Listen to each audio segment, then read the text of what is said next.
but I just want to thank everybody for coming and say welcome. This event is sponsored by SPJ, the Society of Professional Journalists New England chapter. My name is Ivy Scott. I'm a criminal justice reporter for the Boston Globe, and I am joined here this evening by Len Downie Jr. He was the executive editor of the Washington Post, legendary reporter and editor over there. He has spent his entire journalistic career at the paper. He began there as a summer intern in 1965 and very quickly became a prize-winning investigative reporter on the paper's Metro desk. In 1974, he served as assistant managing editor for the Metro section, where he oversaw the paper's Watergate coverage, which launched the paper into prominence. He also worked his way up the ranks until he took over for Ben Bradlee as executive editor in 1991. Under Downie's leadership, the paper won 25 Pulitzer Prizes, including 3 Pulitzer Gold Medals for public service.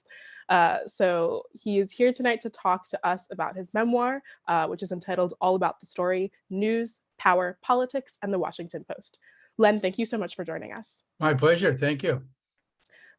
So I will just explain to folks how this is going to go. So I have a couple questions that I will pose to you, and then please, at any point in time, feel free to send in questions. You can just write them in the chat, and I will periodically pause and pose some of the questions from our audience. But we will start at the beginning. Can you tell us a little bit about what made you decide to write your memoir? I've heard a lot of people say that sometimes they just know it's time, but was there a moment for you? Well, yes, I guess so. It's my 7th book, so I wrote. I've been writing. I published books over the last. Oh my God! It began in the 70s, so that's 1, 2, 3, 4 decades, I guess. My first couple of books were about things that I covered as an investigative reporter, things I investigated. So one was about court reform, one was about real estate speculation, and then I wrote a book about investigative reporters called The New Muckrakers back in the late 70s, which was a time when, after Watergate, investigative reporting was suddenly exploding across the country. A group of us formed the Investigative Reporters and Editors Group around that time. And so I wrote that book about that. I collaborated with some colleagues on a couple of books about the news. I wrote a novel, which actually did pretty well, about an investigative reporter, of course. I retired from the Post in 2008. Started teaching for the Walter Cronkite School of Journalism, which is in Phoenix at Arizona State University. I used to go back and forth during the year for that. Now I teach it all from Washington, thanks to Zoom. I would say 3 or 4 years ago, I thought it was probably time to write a memoir, because I'd been involved in so many big stories over the years. And had thoughts about aspects of journalism that I hadn't already written about in other books. So I just thought it was time to do it. All right. You touched on something that I thought was very interesting. You were describing, the term muckraker. And I know that when you started at the Post, that idea of deep dive investigative reporting was largely a thing of the past. I know, broadly speaking, newspapers weren't investing as heavily in investigative reporting as they did in the past, nor as much as they do in the present. So for you, how did you become an investigative reporter? How did you sort of settle into that niche? And yeah, what did that look like for you? Right. You're right that there wasn't very much investigative reporting going on at that time. I think it would be after starting with the Depression, and started with World War I, the Depression, World War II, the Korean War, McCarthyism, all during those periods. There was virtually no national investigative reporting, some being done locally around the country. The Washington Post was one of the places where there was some local investigative reporting done, but not very much. I got started by accident. It turned out that Ben Bradlee, many years before, when he was a young reporter at the Washington Post, had covered the local court, we call the Court of General Sessions. And then Steve Isaacs, the city editor, when I was hired, still a young man, had covered that court just a few years earlier. And they both knew that it was a terrible court. It was actually administered, as it still is today, as the courts in Washington still are today, administered by the federal government, because the District of Columbia is not a state. It's a district unique in the United States. It had most of the judges were kind of political appointees who were terrible, the halls were filled with people drunks and drinking, and a lot of deals were being made about criminal cases in the halls where they should not have been, and so on. And so they. As many young reporters did at the time, I had covered the night police headquarters. And then I covered arraignments in that court on Saturdays, and I had picked up a few stories. There was a suicide in the jail that I investigated. I'd just done some things that interested them, and so Ben and Steve had the idea of sending me to the court to see if there was something to be done about how bad the court was. They kept the current court reporter there to cover trials, and my job was just to look around and see what I found, and I did, and that grew into a year-long investigation. I found a couple good judges who were appalled by what was going on in the court. They were helpful to me in understanding what was going on. I did my own data. There was no such thing as computer data at the time, so I had to do my own data about the cases in the court, what happened to them, and so on. And the upshot is, I wrote a 7-part series. It was on the front page of the Post, and the Johnson administration was interested in legal reform, and as a result, they decided they came to the Deputy Attorney General came to the Washington Post and said they were going to abolish the court as a result of my series. And they wanted my advice on who ought to be the chief judge. I was 24 years old at the time, so I said, I can't give you that advice. But they did abolish the court. They did create what is now the Superior Court of D.C., which is a fine court. And one of the 2 judges who was a decent judge at the time, was one of my sources, was indeed made the chief judge of the court. And that got me going on investigative reporting. So I wound up doing various investigative projects locally for the next several years, real estate speculation and consumer fraud and so on. And then there was a new editor in charge of the Metropolitan News section who thought that the time it took me to do these things was wasteful. So he put me on the city desk as an editor.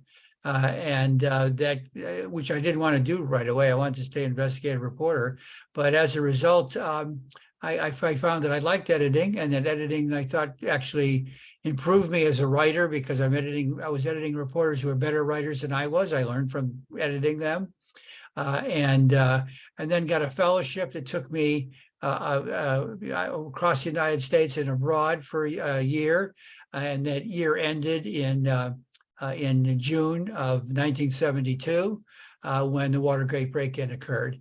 And when I came back to the Post, they made me the deputy metropolitan editor under the editor who made me go on the city desk. Watergate was the Watergate break-in had just occurred a week or 2 before. So I wound up eventually being part of the editors that were investigating Watergate, for the last, the last 6 months before the president's resignation, I edited Bob and Carl Bernstein and Bob Woodward directly, so that launched me as an editor. That's so incredible. And I definitely want to spend some time talking about what that process was like for you. But sure. I have to say that for me, one of the most compelling parts of your story is how much you were able to accomplish at such a young age. I mean, you described having this court abolished when you were only 24 years old. And so for you, was being and I don't know what the culture was like at the time, if you were one of many young reporters, if it was pretty rare to be there at the age that you were doing the work that you did, but was that ever daunting or intimidating for you to be doing such big work at such a young age? Well, I guess I just didn't really think about it. I became an intern at the Washington Post in 1964, and then I started this work on the court in, I think, in maybe late 1965, early 1966, by accident. One thing just led to another. So I never really stopped to think if it was daunting or not. Although, as I point out in the book, I was one of only 2 people ever hired from a state university at the Washington Post at that time.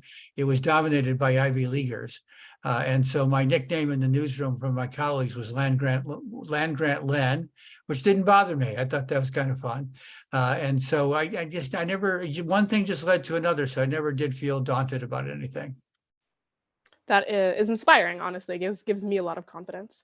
So in your book, one of the things that you described was this process of editing Bob and Carl during this Watergate investigation, and you mentioned that they had very, very different personalities, and oftentimes would be like in conflict with one another. Can you tell us a little bit about that, what they would argue about, and how you sort of refereed between the two of them? Right. Bob was a very methodical reporter. He came to reporting later in life. He'd been in the Navy before that, and could have gone on to do other things in life, like law school. His father was a lawyer, so he's very methodical in what he did, very careful. But Carl, who's a very gifted reporter and a really gifted, and Bob was not a great writer. Carl, who's a gifted reporter and a terrific writer, tended to jump ahead on things more. He was always the guy who was trying to think of where the story was going and when were they going to get to the president, Bob would sort of hold him back. So sometimes they would do competing leads for stories. I would have to come up with a third alternative that both of them would agree to. So it was, but they did argue over these things, but they also were very complimentary. They became really good friends. They're good friends to this day. And I often tell young journalists when I've created teams for work at the Cronkite School, that you don't want to be the same as the other members of the team. You want to each have your own particular skills, and if you recognize that you are not so good at one thing, but another member of the team is good at that thing, and vice versa, that's what creates the ideal team, and that's why Bob and Carl were the ideal team.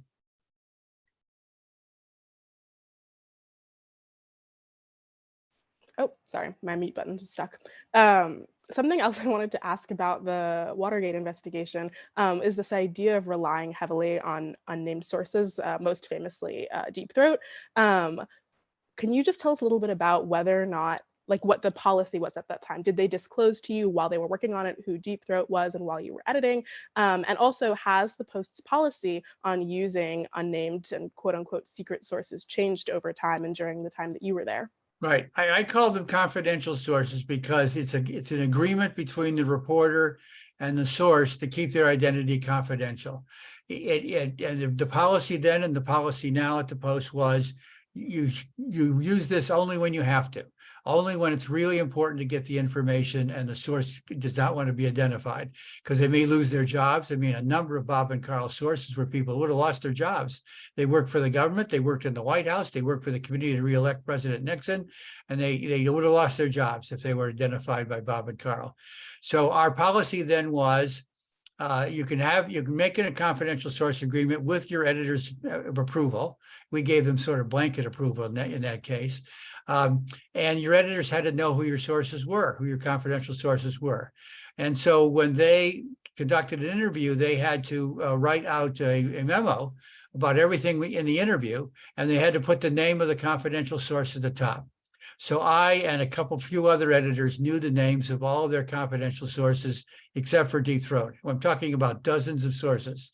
You can find who they are now at the Ransom Center at the University of Texas because they have an archive of all of Bob and Carl's work. And so all their notes are there. So you can look through and see that so a lot of very famous people who are now dead, because that was their agreement with them, was that they would not reveal their identity as long as they were alive or unless they were released from their promise.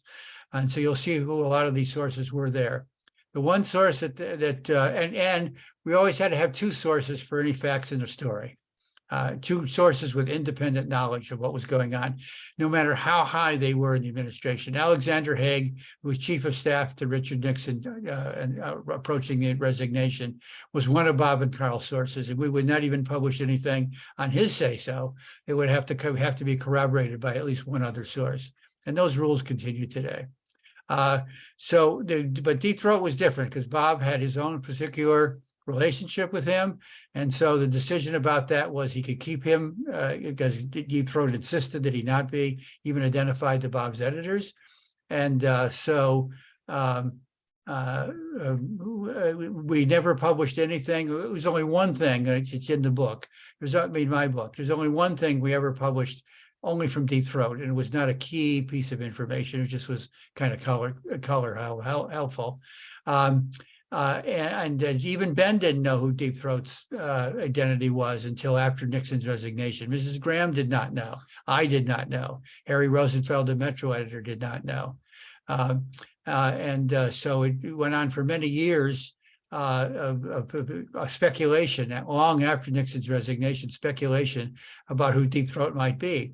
And there were a lot of wrong guesses made by journalists and others.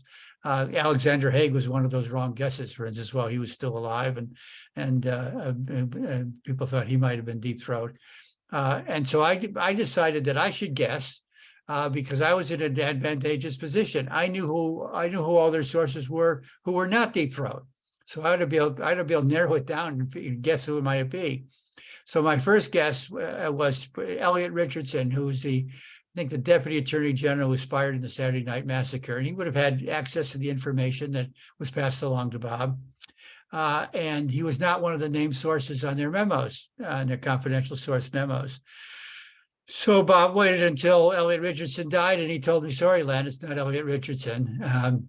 So then I guess L. Patrick Gray, who had been briefly the acting director of the FBI during the Watergate investigation, he would also have access to all that information, and also was not one of the sources named in their confidential source memos. And so I told Bob, I thought, okay, I'll guess L. Patrick Gray. And after this is literally going on over years. After some years went by, Bob said, well, he's still alive, but he's going to live for a long time. I'm not going to torture you. It's not L. Patrick Gray. So I thought about it really hard, and I made one more. I figured 3 strikes and I'm out. So for my third strike, I guessed, I thought about the fact that I had contact with, now I'm blocking on his name. Who's Deep Throat? I'm blocking. Mark Felt. Mark Felt, thank you. I'm 80 years old. I begin to have these mental blocks now and then. So I actually had I actually talked to Mark Felt on the phone some years earlier when actually checking out something that a reporter were working on, and I wanted to substantiate it and talk to him. And I realized that he was not one of these named sources. He was still the number 2 person in the FBI. And so I guessed Mark Felt. I wrote it down on a piece of paper. I wrote down my reasons for thinking about it. I put it in an envelope, handed it to Bob, and I said, when Deep Throat dies, open up this envelope and tell me if I was right. Then, as the years went by, Bob was very generous about speaking to college students, usually for no pay whatsoever. And he, yes, I'll get to that. Somebody pointed out that Woodward accidentally wrote MF at the top of one of his memos. And when we asked what does MF mean, he said it means my friend.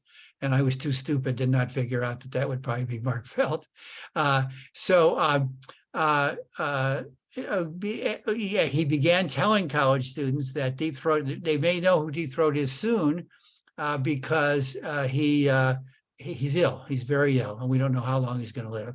So I called Bob into my office and I said, look, if Deep Throat is near death, we have to get ready to for the news stories when he dies, and your background, what you know about him and everything. Was going to be a big deal in the Washington Post. And he was sort of strange in his reaction to what I was saying. And finally I said, well, why aren't you telling me?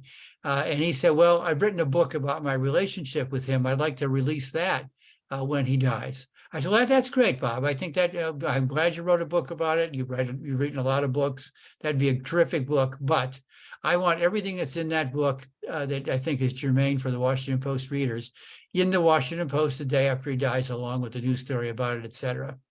And so he understood that he had to do that. And so he pulled out the manuscript of his book, and sure enough, it was L. Patrick Gray. It was Mark Felt. And that's when I first found out, in fact, it was Mark Felt. And so for you, it was just a natural decision to release and to disclose to the public that Mark Felt was Deep Throat as soon No, as he no, died. it wasn't, because he was still alive and he still had not given Bob permission to name him. But Mark Felt's family wanted him to be named as Deep Throat before he died, and they contacted Bob about that. So he went to where the Felt family lived, and he took Mark Felt out to lunch.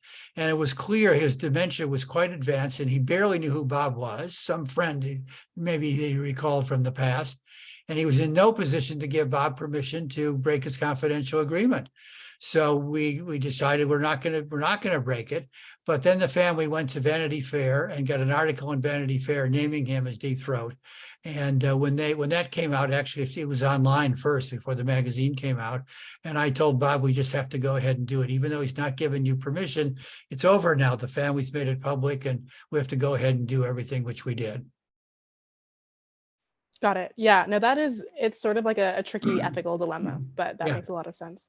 I want to turn now to some questions from the audience. sure. Thanks very much, and just want to encourage everybody who's here to continue submitting questions. So this first one is from Greg. He is a graduate of Ohio State University as well, and a Good. member of the Richmond, Virginia SPJ chapter. Ah, So Greg says, you worked in newspapers in what I will call the industry's heyday, but today newspapers are closing and or laying off workers, or in the case of Gannett, making journalists take a week of furlough. Are you worried about the fate of the news industry and of democracy? I'm both worried and encouraged at the same time, and I'll explain why that's the case.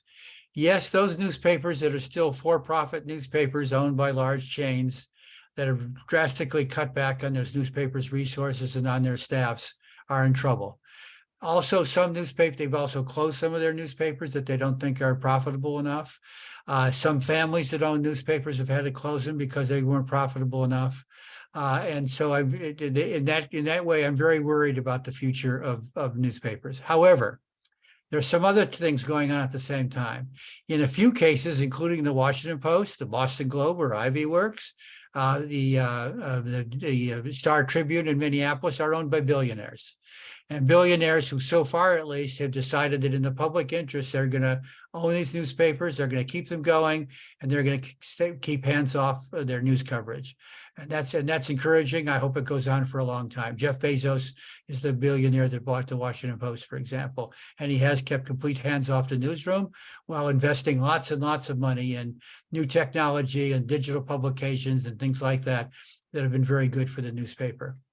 At the same time, there are some families around the country that own chains of smaller newspapers, but are very important to towns and smaller cities around the country that either have invested more of their own money in them and are maintaining them as strong local publications, or in a few cases have turned them into nonprofits, so that they can survive as nonprofits. Also, back in the case of a big city in Philadelphia, there's a nonprofit there that bought the Philadelphia Inquirer and runs it now, and is going to keeping it alive and will keep it alive as a nonprofit newspaper. And there are a few others around the country that are like that, and some others that are contemplating it. In addition to that, there are a number of startup nonprofit internet only, online only news organizations, local news organizations all around the country. They certainly number in the scores now, and maybe even in the hundreds. I'm not quite sure. There's a whole group for them called the Independent News Network, and they all are nonprofits. They raise money from foundations and from like public radio from the people who read them. And find other sources of information, other sources of money. There also are several large philanthropic groups that exist to keep local news alive. There's one group that pays to send reporters to newspapers that need more staff members. And the newspapers have to agree that after 2 years, I think it is, maybe they'll put them on staff at their expense. But meanwhile, the national group is providing their salaries. So there are a number of new things going on. I think that more news is going to have to be nonprofit and supported by readers around the country, because advertising definitely is very low now for newspapers. It's been lost to the internet. So it has to be something that's publicly supported. There's also a bill in Congress that I bet will not pass during this lame duck session, and will have to be introduced again in the new Congress, that would provide some federal funds for local news, as is done for public broadcasting. The Corporation for Public Broadcasting gets federal funds allocated by Congress. So it's not the federal government that's providing it, it's the Corporation for Public Broadcasting, and it provides support for nonprofit public television stations and public radio stations all around the country. It's one of their big parts of support. And there's a bill in Congress to do that for newspapers as well, which I don't know if that'll ever pass or not. But this is something that a lot of people are concerned about. I'm concerned about it. I've just finished another project for the Cronkite School on another aspect of the future of news. And I'm going to be looking for opportunities to look more into the future of local news and see what I can do to be encouraging it. Incredible. Thank you so much. The next question from the audience is from Alan, and he asks something that you had touched on earlier, but he follows up by asking, as an investigative reporter and editor, how do you feel about reporters holding scoops for their books? For example, should Woodward have published Trump's acknowledgement that COVID was worse than the flu earlier than he did? Right. This was an issue with Bob when I was still running the newspaper with some of his earlier books. And my experience with Bob was that he did provide to me information that he thought ought to be reported on for the newspaper, either by himself or more often by somebody else, while he was continuing to work on his book. And he also would save some other things for his book that were not. It was not important that it come out at the same time. So I never had a problem with that with Bob. There were questions raised when his books came out and there were scoops in them, but none of them were ever scoops that I thought this Post should have had contemporaneously, which would have been breaking, often the agreement he strikes with the sources for his books is that the information's for his book, not for the next day's newspaper.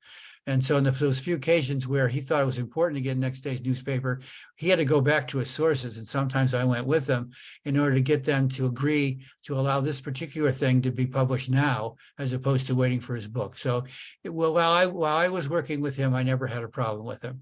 Now, with this particular example, since I'm not his editor now, I don't have that relationship with him now. I can't really say what should have been done, because I didn't have the opportunity to talk to him about it contemporaneously when he was having all these phone conversations with the president. I know that his point of view was that, first of all, it came out in bits and pieces. If you read the book carefully, or if you listen now, I guess, to the tapes that he has from his conversations with the president, which I've not listened to yet, I've just seen excerpts. These things came out bit by bit, and we know that Trump lies a lot. And so he didn't always know what was true and what wasn't true until he found out more information, which often took months to piece together exactly what was going on. So that's one reason why he said he was not doing it contemporaneously. And the other reason was that he wanted to better understand what was really going on with COVID, and so he's doing other reporting at the same time for the book. I may have, certainly, if I was still the editor of the paper at the time, I would have wanted him to tell me about these phone calls going on, so that we could decide together whether he was proceeding in the best possible way for the newspaper as well as for his book. But since I wasn't his boss then, that's not germane. Thank you. I want to turn now to your tenure as executive editor at the Post, but do just want to continue to remind and encourage folks to feel free to submit as many questions as you have. So we mentioned this in our early introduction of you, but you replaced Ben Bradley as executive editor of the Post in 1991, and he too was somewhat of a legend at the paper. You mentioned in your book that you really had to stand up to him in order to get the job. Can you tell us a little bit about that? Sure. Ben and I are quite different personalities. He's an extremely charismatic, swashbuckling guy. I'm an Ohioan, a Clevelander. I'm much lower key. Ben also He was a charismatic figure in the newsroom. He had favorites that he spent most of his time with. My way of operating was to deal with almost everybody I could, and on the Metro staff first, and then on the national staff, which is when this came up, about replacing Howard Simons as managing editor. By the previous managing editor, Howard Simons, had retired to go to Harvard to teach, and so that job was open. Ben called me in and said he saw 3 candidates for that job. One me, a guy named Shelby Coffey, who was the editor of the style section of the paper, and was more like Ben, more of a swashbuckling kind of guy, more charismatic, and was friends with Sally. Well, he actually was the boss of Sally Quinn, Ben's wife, because Sally worked in the style section, and they were friends with Ben and his wife. So that was a different kind of relationship than I had with Ben. And the third one was a guy named Jim Hoagland, who at the time was the foreign editor of the newspaper, a really brilliant journalist, and quite accomplished in his direction of foreign news, and who knew Catherine Graham well because she frequently went on foreign trips, and often would ask Jim to come along with her to help her interview people and learn what was going on, because he was such an expert on foreign news. So Ben said he couldn't make up his mind amongst the 3 of us. So he was thinking about maybe making all 3 of us co-managing editors. And then he would see how we performed, and then maybe he'd elevate one of us to senior managing editor or something like that. And I said, I just didn't think that would work at all. Jim and Shelby and I were all quite different people. We liked each other. We got along with each other, but we're very different people. I don't know how we would work together in that way. And I don't know how the newsroom would react to having 3 managing editors. How would we divide up the work? I just didn't think it was workable. So I said, I really would like the job, but I don't want to be part of a triumvirate. And I left. I left his office and waited a long time. And what I did not know is that Don Graham was involved with this. Don Graham, who was then the publisher of the paper, CEO of Washington Post, had been a reporter when I was dragooned onto the city desk way back in 1970, whatever that was, 71, I guess. No, later than that. No, I'm sorry, 1970, yes. Don Graham was one of my reporters because he was doing a 9-month stint as a reporter. He'd been on the Harvard Crimson newspaper. He was a good journalist if he wanted to be a journalist. But he was working in all different jobs throughout the newspaper because he knew he would succeed his mother in running the newspaper. So he was one of my reporters, and we got along really well. I edited his stories. He came to respect me, and all during the years after that, as I moved from one job to another, he was one of my advisors. I would, seek his advice on what I was doing. So we knew each other really well.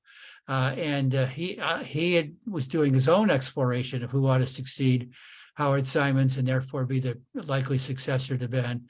And he had decided it ought to be me. And he told Ben that. And so he had a lot to do with Ben's decision. So the first I knew about any of this was when Ben then took me out to lunch and offered me the job. And it was years later that I found out that Don was involved in it in the way that I describe in my book. Wow, that's really good fortune for you, but really, really quite an incredible story. You mentioned something that I wanted to ask about because it's something that's definitely come up in my own newsroom. You mentioned, being an Ohioan and having that sort of laid back style. How is that received in DC? And I ask that because we now at the Globe have a number of reporters and editors coming from all over, coming from Oakland, California, coming from New Orleans, and finding that obviously the culture of Boston is just so different. And so for you, was there any adjustment process? Do you feel like you slipped right in? Yeah, how was that? How was your style received there? You mean you have some non-Catholic Irishmen in the newsroom now? I know, myself included. Right. Yeah, I mean, that was actually there's a very good comparison. The Globe had a certain culture, they had a culture that fit the city, and it was a culture of the Globe's culture. And I know there's some journalists who went there. There was an adjustment, and the Post had that Ivy League culture that I talked about. But people were nice, it was fine, and there was a certain amount of joking about my background compared to their backgrounds, but the work is what counted. That's what counted with Ben. That's what counted with the other senior editors at the paper. That's what counted with my colleagues, as I know that that's what counts at the Globe too. And so I didn't worry about that. I mean, as I said, it was a source of fun often and teasing, but I was recognized for the good work I was doing, and the fact that I was doing it at a relatively early age created a lot of respect for me in the newsroom. And then when I became an editor, I was a hands-on editor. I was a walking around the newsroom kind of editor, on the Metro staff, later on the national staff, and then as managing editor and executive editor in the newsroom as a whole. Which was different from Ben, and that was fine. It was probably time for that. The newsroom had gotten so much bigger that my style of managing was more suitable to the newsroom, the post-Watergate newsroom, so it worked out fine. I definitely want to ask about some of the challenges you faced during your time as an editor, but want to first raise this question by Alan. He asks, having come of age in the industry in the mid-1960s, how does the acrimony of our current times compare to the acrimony of the 60s and 70s? Yeah, that's really a good question. It's a reminder that the things change and don't change at the same time, because it really goes back to the late 50s and early 60s, obviously, with the civil rights movement. And what was going on in the South then was, people were being murdered. The police were using water hoses on demonstrations, and segregation was still being practiced. There were still separate drinking fountains for blacks and whites and separate schools for blacks and whites until the mid 60s. And until the Supreme Court decision. We were in vestiges of it in the Washington area, which is sort of was sitting kind of in the South. DC was, being sandwiched between Maryland and Virginia. A lot of what goes on now in terms of race, for example, the racial issues, they're different of a kind, but they're not different in substance. So I see a lot of there's a lot that I see from the past. It's re-emerging in the present. Certainly, during my time in the newsroom, for example, we had some gay journalists who never came out. I could tell that they were gay. It's not something that was right for me to ask them about. I did not ask them about. Other journalists did identify themselves as gay. I created the first AIDS beat of any newspaper in the country, for example. And so I would talk with reporters who I knew were out and some that I did not know were out, to make sure that we were doing what we should be doing about something that was a disease that was disproportionately killing gay people. There were decisions to be made about coverage of racial issues that were going on then, the riots of the 1960s, for example. So there was a lot of turmoil, and then of course came Watergate, and a president who was forced to resign, and was impeached and was forced to resign. So there's really nothing absolutely new now. But even though it's new in its particulars, nevertheless, a lot of the same issues that were big issues back in the 50s, 60s, and 70s are still issues today. Can you talk a little bit more? The country's still struggling with that. Yeah, I was going to say, can you talk a little bit more about the decision to create an AIDS beat? I didn't realize that. Can you just talk a little about what went into that? Well, we gradually became aware of what AIDS was. This disease that took the country completely by surprise, much as COVID did. It took the world by surprise in more recent years, and it soon became clear that it was transmitted amongst gay people, and primarily, not entirely, but primarily, and it became an issue. That is to say, some gay leaders were insisting that the government pay more attention to it, the medical profession pay more attention to it, and the media pay more attention to it. So I decided this was something that ought to be a beat at the Washington Post. We have a sizable gay community in the Washington area, and but also nationally it was important. And so I decided we should have an AIDS beat. And the first AIDS reporter still, I think, still covers health issues for the Washington Post today, as a matter of fact. That's incredible. One of the other challenges you mentioned in your book is this question of whether or not to publish the Unabomber's manifesto. Yes. I can only imagine the turmoil surrounding that, but can you tell us about how you came to that decision? Yeah, it wasn't this way. My relationship with Don Graham as executive editor, and he was the publisher, was that I made all the final decisions about news coverage. And sometimes they were decisions even he disagreed with. I published stories in a few occasions where he didn't think I should publish them.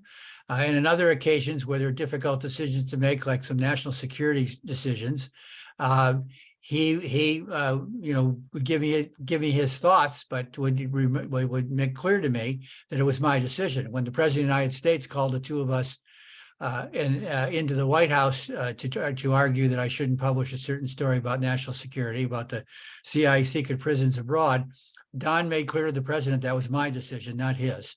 And that's the way it was. However, the Unabomber case was different. The Unabomber was demanding that the Washington Post publish his manifesto and the New York Times, or he was going to kill more people. And that's not a decision I could make. That the publisher had to be involved in that decision. The decision that I and the editor of the New York Times made was this is not something we would publish as news. We wrote a news stories obviously about his manifestos, but the decision to publish the manifesto was not a news decision. This is a huge long thing. Are we going to give over space in the regular part of the newspaper to that manifesto? It's not something we would do as editors. However, the publishers would have to decide if there's some other way to publish it. And long story short, there's a whole chapter about this in the book. There's a lot of interesting details. But they came down to the Attorney General at the time, making two suggestions to Don and the publisher of the Times. Don asked the question, "What advice do you have for us?" And one of her suggestions was that the New York Times published it in its West Coast editions because the FBI wrongly thought that the Unabomber was somewhere in the West Coast. Clearly the Times was not interested in publishing the manifesto in any form by itself, or even if we both published it at the same time. And the second one was to have it published as a kind of a pamphlet and like a book. And put it for sale in bookstores around the country. In both cases, they hoped that the Unabomber would either go and buy the newspaper or go and buy the book and would get caught by the FBI, which also seemed kind of far-fetched.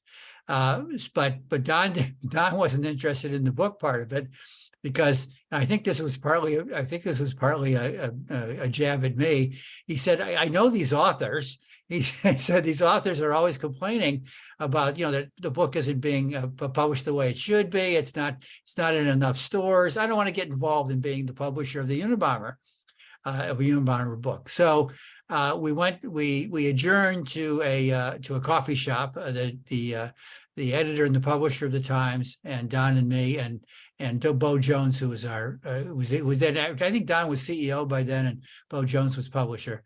Or he was the general counsel at the time, to talk about this. And Don had an idea that I agreed with, which was at that time when advertising was so heavy in newspapers around the country, many of us in big cities, particularly the Post and the Times, would include in the newspapers lots of circulars. There's still some in these certain newspapers now, but there were a lot more then. On Sundays, on Wednesdays, different days of the week. And so we would take the Unabomber's manifesto and print it in small type that didn't look anything like the Washington Post as one of these inserts in the newspaper. So you could not ever say that we published it as a news story or we published it as part of news, but it was in the newspaper. We could tell the Unabomber it was in the newspaper.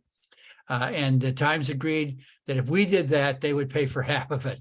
And that way we took all the criticism, mostly from journalism professors. Now that I'm a journalism professor, I can look back on that with some humor, but mostly with journalism professors criticizing us for giving in to a terrorist and publishing this. Our reasoning for doing it was that we would hope not only would the Unabomber stop killing people, as he promised to do, but also we would hope that somebody would see this in the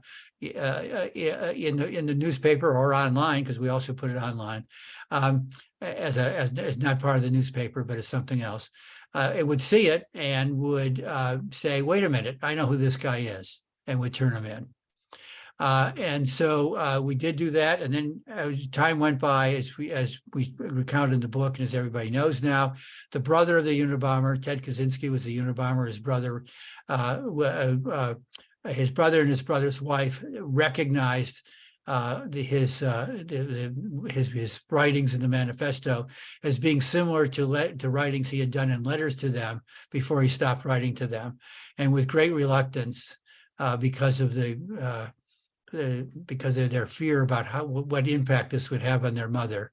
His brother and his wife went to the Justice, actually through an intermediary, turned him into the Justice Department. And so he was caught as a result. There's also a good book about that written by Ted Kaczynski's brother. I'm trying to remember if his first name is Robert or something else, but it's a really good book for anybody who's interested in the Unabomber.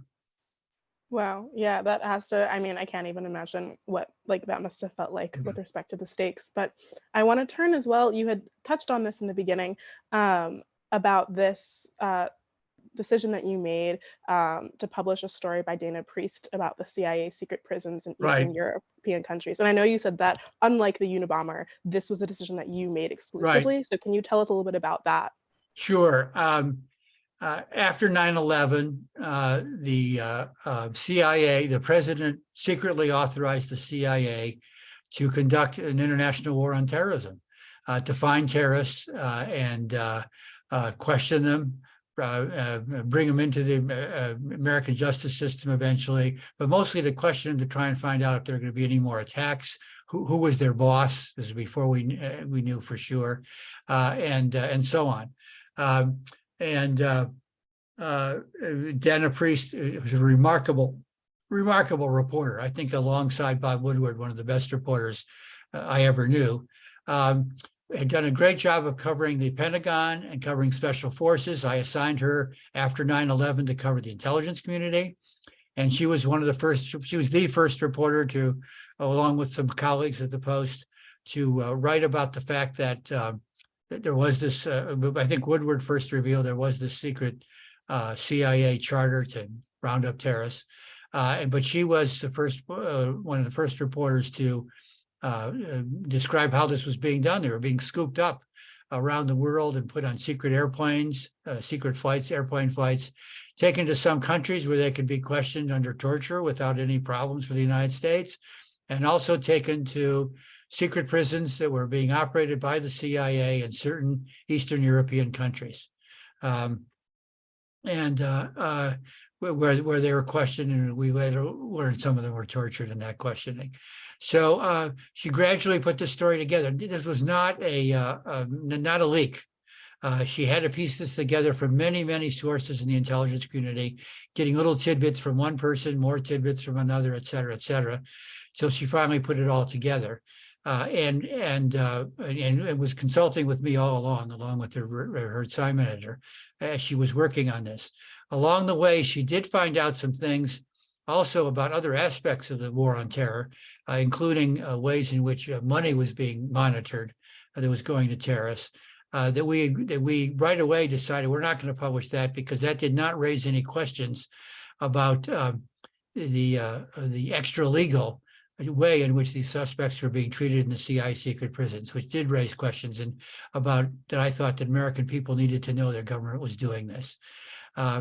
And so we already decided not to publish certain things. And then I sent her to the CIA. So she had good sources in the CIA, but she made a formal visit to the CIA to say what it is she had and to get their reactions to it for two reasons. Number one, we wanted to see if it was accurate.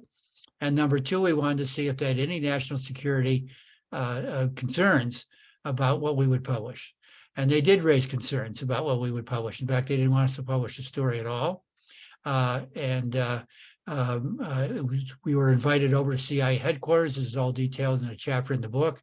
I met with the head of the CIA and some other folks there, and the new head of the director of National Intelligence, which was a new job after 9/11. And they gave us their reasons why they didn't think we should publish, most of which I didn't think were legitimate. One was that other countries would realize that the CIA couldn't keep all of its secrets. I figured that's the CIA's problem, not ours.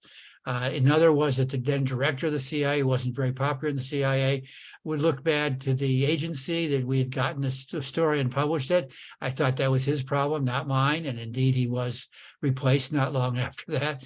But the director of the national intelligence, who was a guy I knew, who was a former ambassador, I knew when he was an ambassador, said, could you not name those 4 countries where we have these locations, because their populations and in some cases their leaders did not know this was going on in their country.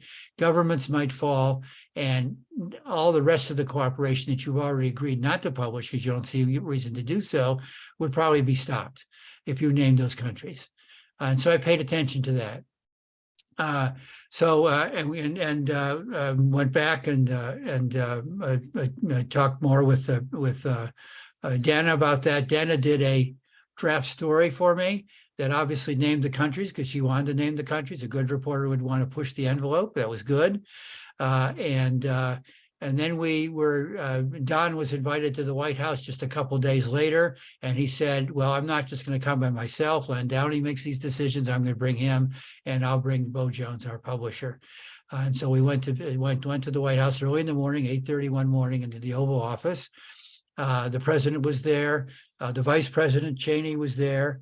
And their national security advisor was there. And the president made roughly the same arguments that the CIA director had made. And I asked questions of him, just like I asked the CIA director, what harm would actually come of this? Most of those questions were answered not by the president, but by the national security advisor, because he knew he had more information. Oh, I'm sorry. The director of national security was also the director of national intelligence was also in that meeting as well. And in fact, I think he arranged both meetings in retrospect. I asked my normal questions, and I said that I would make a decision. And as we were leaving the Oval Office, the director of national intelligence put his arm around me, literally put his arm around me and said, you aren't going to name those countries, are you? And I said, I'm going to think about it. And then it became clear to me that they realized we are going to publish, and that the worst damage that they thought could be done, as he had explained earlier, was by naming those 4 countries. And so I talked to I talked to Don and Bo on our way back to the Post, and they gave me their thoughts about it. Bo pointed out that whatever decision I made would be fine, because the Supreme Court in the Pentagon Papers case had ruled that the government could not stop in advance a story, so they would not be able to stop the story. The decision was, and Don made clear the decision was up to me. In fact, he didn't even give me advice about it, which is unusual for him. He said he was glad he didn't have to make that decision, but it was up to me. And so I thought about it, and I finally told Dana that I did not want to name the countries. And so we had to take the names of the countries out of the story. She was very unhappy about that, but she consulted with the assignment editor about it, and they came up with an idea. I don't know if it was his or hers. The idea being to just say the 4 countries are in Eastern Europe. And 4 Eastern European democracies. And since there were more than 4, and I thought that was relevant to the story, that they were democracies whose leaders and voters did not know about these secret prisons, that we would include that in the story. We published the story. Well, and the other thing that they said would happen is that they would, both the CIA director said that they would have to take the secret prisons out of those countries and bring us to terrorist suspects to Guantanamo Bay. Where they should have been in the first place. So I figured that's okay. I don't mind if they have to do that.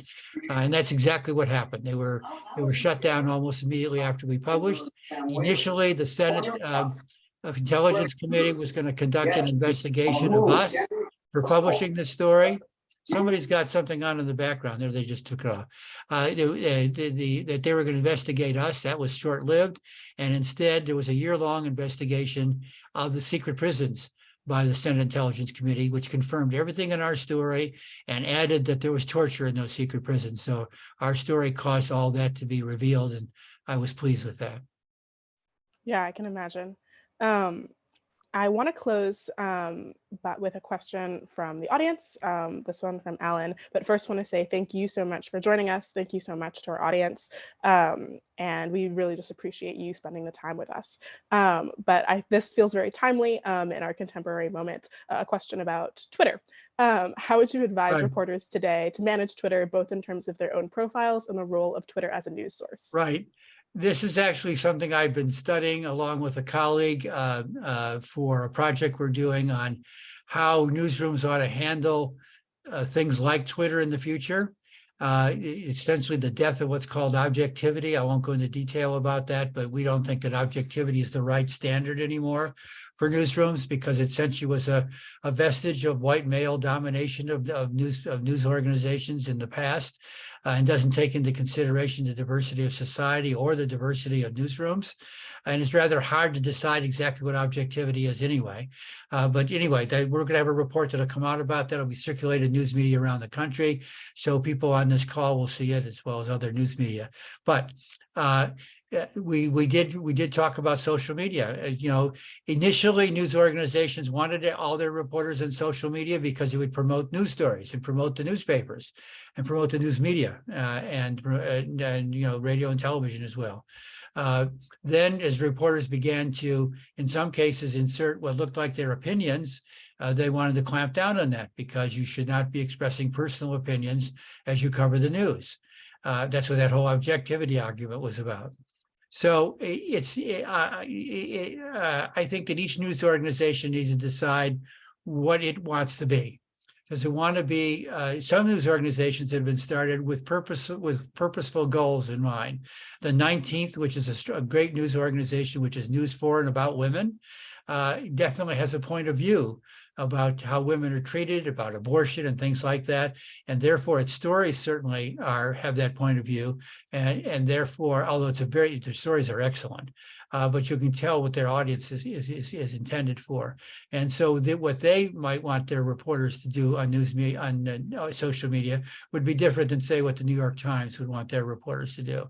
So it's really up to each individual news organization to decide. I think that expressing opinions, seeking certain outcomes, trying to appear to be pro or anti-Trump, pro or anti-Democrat, pro or anti a lot of things, is not proper for reporters to state. In fact, I would prefer that they try not to have those opinions at all, even in their private lives, in order to keep completely open minds in their news coverage. I know that's not possible. I know that there are people that come from different backgrounds that are going to affect how they want to cover the news, and different experiences in their life. And each editor and each reporter need to hash that out for each assignment. So it's hard for me to set broad rules about that, and we do not set broad rules about that in our report for exactly that reason. Amazing. Well, I think that we have arrived at our hour.